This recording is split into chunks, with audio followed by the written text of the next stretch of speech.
ନାଇଁ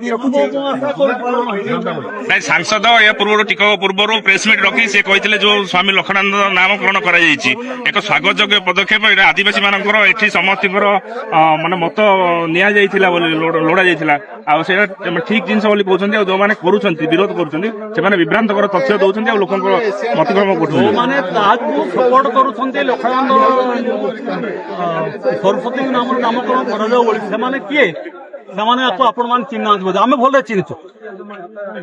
ସେମାନେ ଲକ୍ଷ୍ମଣାନନ୍ଦ ସରସ୍ୱତୀ ତାର ପାଦର ପାଣି ପିଆଇ ଯୋଉମାନଙ୍କୁ ଯୋଉ ଆଦିବାସୀ ମାନଙ୍କୁ ହିନ୍ଦୁ କରିଥିଲା ସେମାନେ ସେ ମରିଦେଲା ପରେ ସେମାନେ ତାର ଗୁଣ ଗାଉଛନ୍ତି। ସେମାନେ ସେ ଆଦିବାସୀ ମଧ୍ୟ ଆମ ମୋ ସହର ବି ଅଛନ୍ତି, କିଛି ଅଛନ୍ତି ଯୋଉମାନେ RSS ର ବ୍ୟକ୍ତି ବିଶେଷ ସେ ଗୋଷ୍ଠୀ କରିକି ହାଫ୍ ପ୍ୟାଣ୍ଟ ପିନ୍ଧେଇକି ଯୋଉ ଠେଙ୍ଗା ଧରିକି ତା ବାପା ମାନଙ୍କୁ ଶିଖେଇଥିଲା କୁଚେଇକରି ଆଦିବାସୀ ଭିତରେ ଲଢେଇ କରେଇଥିଲା ଲକ୍ଷ୍ମଣାନନ୍ଦ। ଏମାନେ ପିଟିଥିଲେ, ଆଜି ଯୋଉ କହୁଛନ୍ତି ସମର୍ଥନ କରୁଛନ୍ତି। ତେଣୁ ସେମାନେ ତ କହିବେ କଥା ବିଭ୍ରାନ୍ତିକର କରୁଛନ୍ତି ବୋଲି। ସେମାନେ କହିପାରିବେ କି ଲକ୍ଷ୍ମଣାନନ୍ଦ କଣ କଣ କରିଛନ୍ତି ଆମ ପାଇଁ? ଲକ୍ଷ୍ମଣାନନ୍ଦ କିଏ? ଲକ୍ଷ୍ମଣାନନ୍ଦ ଜଣେ ମର୍ଡର, ସତ କଥା କହିପାରିବେ କି?